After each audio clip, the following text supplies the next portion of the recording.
लक्ष्मण मूर्छा और राम का विलाप दिया हुआ है। जब लक्ष्मण मूर्छित हो जाते हैं ना, तब राम किस तरह से विलाप करते हैं वो इन पंक्तियों के माध्यम से हम पढ़ेंगे, इन दोहे के माध्यम से। ठीक है।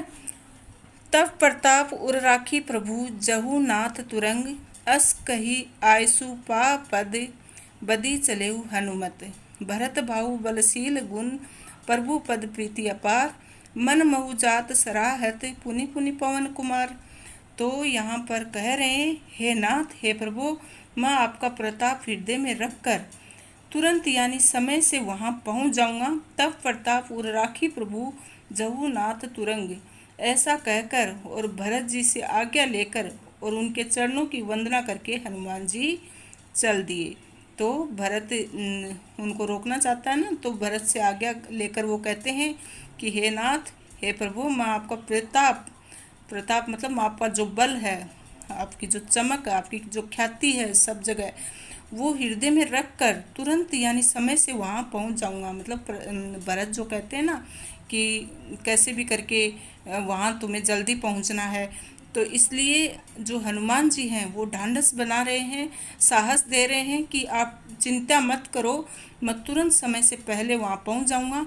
और ऐसा कहकर भरत जी से आज्ञा लेकर और उनके चरणों की वंदना करके हनुमान जी चल दिए। तब प्रताप उर राखी प्रभु जहु नाथ तुरंग, अस कही आयसु पा पद, ऐसा कहकर उनके पा मतलब पैरों से चरणों की वंदना करके वदी चलेऊ हनुमान, और वंदना करके हनुमान जी चल पड़े। भरत बाहुबलशील गुण, भरत के बाहुबल और शील स्वभाव तथा प्रभु पद प्रीति अपार तथा प्रभु के चरणों में उनकी अपार भक्ति को मन में बार बार सराहते हुए, मन महु जात सराहत पुनि पुनि पवन कुमार, तो बार बार सराहते हुए और हनुमान संजीवनी बूटी लेकर लंका की तरफ चले जा रहे थे। समझ में आया बच्चों? फिर से दोहरा देती हूँ। तब प्रताप उर राखी प्रभु कि हे नाथ, माँ आपका प्रताप, आपका जो इतना बड़ा जो बल है, जो ख्याति आपकी, जो प्रसिद्धि है, उसको मैं अपने हृदय में रख कर, उर मतलब हृदय, राखी मतलब रखना, प्रभु मतलब हे प्रभु, आपका जो प्रताप है वो मैं मेरे हृदय में रख कर जहूँ नाथ तुरंग, मैं अपने नाथ के पास तुरंत ही पहुँच जाऊँगा, समय से पहले पहुँच जाऊँगा। अस कई आयसु पा पद, ऐसा कहकर उसके भरत जी से आयसु मतलब आज्ञा लेकर और उनके चरणों की पा पद मतलब चरणों की वंदना करके बदी चले हनुमत, वंदना करके वहाँ से हनुमंत चल दिए। भरत बाहुबलशील गुण, और भरत के बाहुबल भुजाओं के बल की और उनके शील स्वभाव की, और प्रभु पद प्रीति अपार, और प्रभु के चरणों में उनकी अपार भक्ति को मन ही मन बार बार सराहते हुए, मन मतु जात सराहत, बार बार मन में सराहते हुए, पुनि पुनि पवन कुमार, और बार बार मतलब पुनि पुनि बार बार सराहते हुए पवन कुमार संजीवनी बूटी लेकर लंका की तरफ चले गए। चलिए आगे बढ़े। उहाँ राम लक्ष्मण निहारी, बोले बचन मनुज अनुसार, अब राति गड़ग कपि नहीं आयु, राम उठाई अनुज उर लाय। इन पंक्तियों में हम लक्ष्मण और राम का जो विलाप है लक्ष्मण के लिए, उनको हम देखते हैं कि किस तरह से राम अपने सगे भाई, अपने प्रिय भ्राता के लिए किस तरह से विलाप कर रहे हैं और क्या कह रहे हैं। उहा राम लक्ष्मण ही निहारी, लक्ष्मण को निहारते हुए, बोले वचन मनुज अनुसार, सामान्य आदमी के समान विलाप करते हुए कहने लगे, अब रात्रि गड़ग कपि नहीं आयु, आधी रात्रि बीत गई है, आधी रात्रि बीत चुकी है, कपि नहीं आयु, हनुमान नहीं आए, राम उठाई अनुज उर लाई, राम उठाते हैं लक्ष्मण को, अनुज मतलब छोटा भाई, उसको उठाते हैं और उर लायु मतलब अपने हृदय से लगाते हैं। सकौ न दुखित देखी मोहि काऊ, बांधु सदा तव मृदुल स्वभाव, हे भाई, हे प्रिय, तुम मुझे कभी दुखी नहीं देख पाते थे। सकू न दुखित देखी मोहि काऊ, बांधु सदा तब मृदुल स्वभाव। तो तुम कभी मुझे दुखी नहीं देख पाते थे और तुम्हारा स्वभाव तो हमेशा से ही मृदुल रहा है, कोमल रहा है, मेरे प्रति विनम्र रहा है।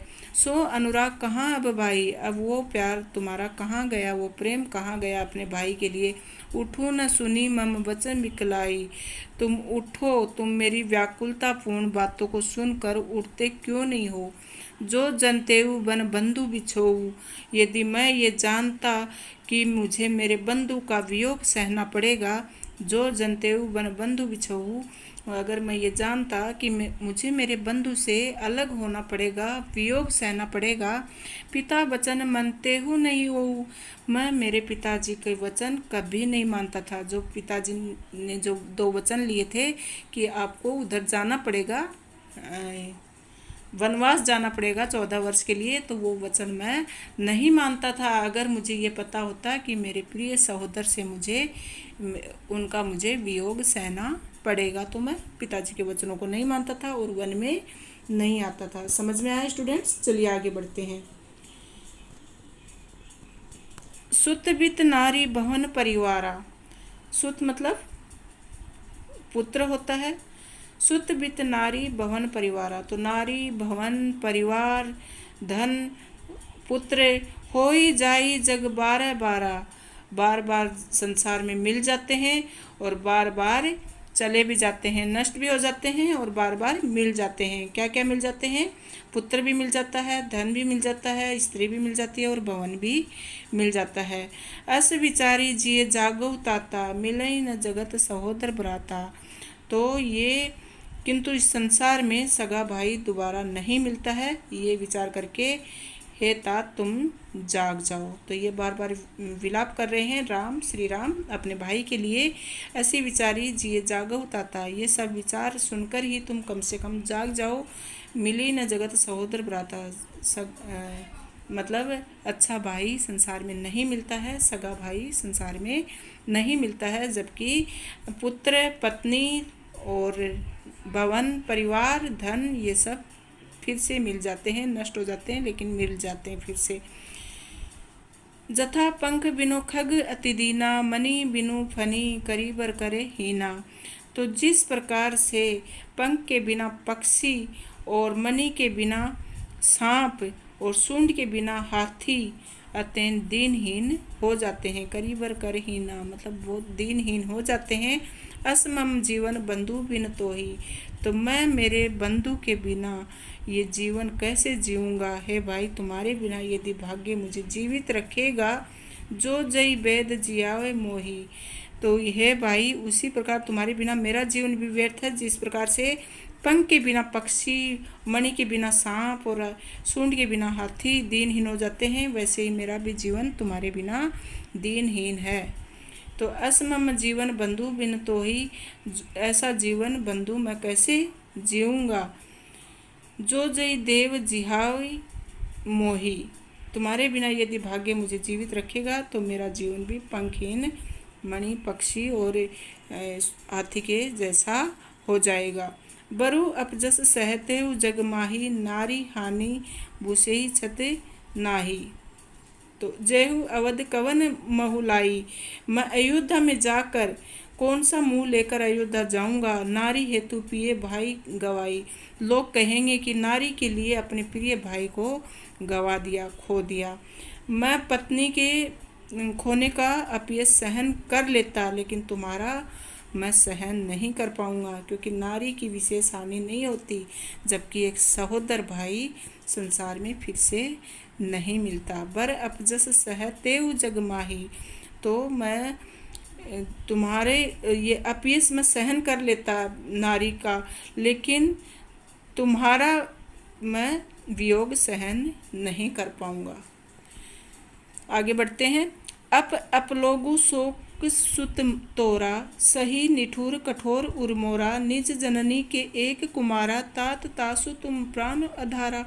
तो लक्ष्मण के होश में न आने पर राम विलाप करते हुए कहते हैं कि मेरा निष्ठुर व कठोर हृदय अपयश और तुम्हारा शोक दोनों को सहन कर लेगा। तो मेरा हृदय तो एकदम निष्ठुर है और कठोर हृदय है, लेकिन निज जननी के एक ही कुमारा, तुम मेरा हृदय तो कठोर है और निष्ठुर है, ये सहन कर लेगा, तुम्हारा शोक भी सहन कर लेगा, लेकिन उस जननी को मैं क्या जवाब दूंगा जिसके तुम एक ही पुत्र हो। तात तासु तुम प्राण आधारा, और तुम उसके प्राणों के आधार हो। सौंप सी मोही तुमरी गई पानी, सब विधि सुखद परम हित जानी। उसने मुझे ये सोचकर सौंपा था कि मैं तुम्हारा सबसे बड़ा हितकर हूँ, और परम हितकारी जानकर ही उसने मुझे सौंपा था। सुख देने वाला हूँ और परम हितकारी हूँ, तभी तुम्हारी माँ ने मुझे तुम्हें सौंपा था। उतरू काहू देऊ तेई जाई, मैं तुम्हारी माँ को मैं क्या जवाब दूंगा, तुम्हारी जाई को मैं क्या उत्तर दूंगा। उठी किन मोही सिखाऊ भाई, हे भाई मैं तुम्हारी माई को क्या उत्तर दूंगा, तुम स्वयं उठकर ही मुझे कुछ बताओ। उठी किन मोही सिखाओ भाई, तुम खुद उठकर ही मुझे कुछ बताओ सिखाओ। बहुविधि सोचत सोची बुमोचन, स्वत सलील राजीव दल लोचन। उमा एक अखंड रकुराई, नर गति भगत कृपाल दिखाई। श्री रामचंद्र जी और श्री राम के ने अनेक प्रकार से विचार किया और उनके कमल रूपी आँखों से आंसू बहने लगे। स्वदल सलील राजीव दललोचन, राजीव मतलब क्या होता है, कमल, तो कमल के समान आँखों से आंसू बहने लगे। उमा एक अखंड रघुराई, नर गति भगत कृपालु दिखाई। तो श्री रामचंद्र जी आदित्य और अखंड है, और भक्ति पर कृपा करने वाले भगवान ने मनुष्य की दशा दिखाई है। प्रभु का विलाप सुनकर वानरों के समूह व्याकुल हो गए, और इतने में ही हनुमान जी आ गए, और ऐसा लगा जैसे करुण रस में वीर रस प्रकट हो गया हो। हर्षि राम भेंटे हनुमाना, अति कृत से प्रभु परम सुजाना। तो हनुमान के आने पर राम ने प्रसन्न होकर उन्हें गले से लगा लिया। हर्षि, हर्षि मतलब खुश होना, राम भेंटे हनुमाना, तो राम हनुमान से भेंट करके बहुत खुश हो गए। अति कृत्य से प्रभु परम सुजाना, और उसके प्रति कृतज्ञता प्रकट की। किसके प्रति, हनुमान के प्रति, क्योंकि वो बहुत ही परम सुजान, सुजान मतलब चतुर हैं, और एक समझदार व्यक्ति की तरह भगवान राम ने उसकी कृतज्ञता प्रकट की। तुरंत वैद्य तब कीनी पाई, उठी बैठी लक्ष्मण हरसाई। तुरंत ही वैद्य ने उपचार किया और लक्ष्मण उठकर बैठ गए और बहुत ही खुश दिखाई दिए। हृदय लाई प्रभु भेटे भ्राता, तब प्रभु ने, श्री राम ने अपने भाई को हृदय से लगा लिया। हर्षे सकल भालू कपि बाता, और हर्षे मतलब सब खुश हो गए, सकल पूरा परिवार, भालू परिवार और कपि मतलब जो हनुमान जी की सेना है वो सभी खुश हो गए। तो इस दृश्य को देखकर भालू और वानर के समूह में खुशी छा गई। कपि पुनि बंद तहा पहुँचवा, जय विधि तभी ताही लह आवा। तो कपि ने वैद्य को वहाँ पहुँचा दिया, जिस विधि से वो वहाँ से लेकर आए थे उसी तरह उनको सही सलामत वहाँ पर पहुँचा दिया। आगे है, ये वृतांत दशानन सुनहिउ। जब एकदम से लक्ष्मण का उपचार कर दिया वैद्य जी ने, हनुमान जी संजीवनी बूटी ले आए वैद्य जी के साथ, और वैद्य जी ने उसका उपचार कर दिया। फिर लक्ष्मण जी होश में आ गए, और सब भालू परिवार और वानर सेना सभी में खुशी छा गई। तो ये पूरा जब वृतांत सुना किसने, दशानन ने, रावण ने, तब सुनो उसकी हालत क्या होती है। ये वृतांत दशानन सुनहिउ, अति विषाद पुनि पुनि सिर धुनिउ। तो ये वृतांत जब दशानन ने, रावण ने सुना, ठीक होने का समाचार जब सुना, तो दुख से अपना सिर बार बार धुनने लगा। अति विषाद, विषाद मतलब दुख है, और पुनि पुनि मतलब बार बार सिर धुने, अपना सिर धुनने लगा। कौन, रावण। व्याकुल कुंभकर्ण पहियावा, और फिर व्याकुल होकर अपने भाई कुंभकर्ण के पास आता है। विविध जतन करी करी जगावा, और आपको पता ही है कि कुंभकर्ण तो सो जाते हैं तो उठते नहीं हैं, तो श्री ये दशानन क्या करता है, उसको बार बार जतन कर करके उपाय, अलग अलग उपाय करके उसको उठाने का प्रयास करता है। जागा निसीजर देख कैसा, मानो कालू देह धरी वैसा। जैसे ही जागा तो ऐसा लगा जैसे ही कुंभकर्ण जागा तो ऐसा लगा जैसे यमराज ने शरीर धारण कर रखा हो, मानो कालू, कालू मतलब यमराज, दे धरी वैसा, तो जैसे यमराज का शरीर उसने धारण कर रखा हो। कुंभकर्ण बुझा कहू भाई, कुंभकर्ण ने रावण से पूछा क्या हुआ भाई? कहा तब मुख रहे सुखाई, तुम्हारा मुख क्यों सूख रहा है? चलिए आगे बढ़े। कथा कही सब ते ही अभिमानी, कही प्रकार सीता हरि आनी। तो अभिमानी रावण ने जिस प्रकार से सीता का हरण किया था, ठीक उसके बाद तक की सारी कथा उसने कुंभकर्ण को सुनाई। कथा कही सब ते ही अभिमानी, कही प्रकार सीता हरियाणी। तो सीता का हरण जिस तरह से किया था वो सारी कथा उसने अपने भाई को सुनाई। तात कपिन सब निशिचर मारे, महा जोधा संहार पारे। तो कहता है तात मतलब हे भाई, हनुमान ने सब राक्षसों को मार दिए। कपिन सब निशिचर मतलब राक्षस, और कपिन मतलब हनुमान। तो हनुमान ने सभी निशिचर को मार दिया है। महा जोधा संहारे आहा, और बड़े बड़े मतलब बड़े बड़े जोधा मतलब योद्धाओं को भी उनका भी संहार कर दिया। दुर्मुख सुर रूप मनुज आहारी। तो जो ये राक्षसों के नाम बता रहा है कि दुर्मुख, देवशत्रु, नरांतक, महायोद्धा, अतिकाय, अकंपन, महोदर, ये सभी जो योद्धा थे, वीर योद्धा थे। भट्ट, अतिकाय, कंपन, भारी। तो ये सभी योद्धाओं के नाम ले रहा है और ये सभी मारे गए। तो ये सब मरे पड़े हैं। अपर महोदर अधिक बीरा, परे समर मही सब रणधीरा। तो रावण की बातें सुनकर कुंभकर्ण एकदम से वो हो गया। तो ये बोलता है कि ये सभी जो हैं ये अपर महोदर आदिक बीरा, ये सभी जो हैं बड़े बड़े योद्धा युद्ध भूमि में मरे पड़े हैं। आगे कहता है सुनी दस्कंदर वचन तब कुंभकर्ण बिलखान। तो ये अपने रावण की बातें सुनकर कुंभकर्ण बिलखने लगा और बोला जगदम्बा हरि अनि अब सठ चाहत कल्याण। हरे मूर्ख, जगत जननी जानकी को चुरा कर उसका हरण करके अब तू अपना कल्याण चाहता है, ये संभव नहीं है।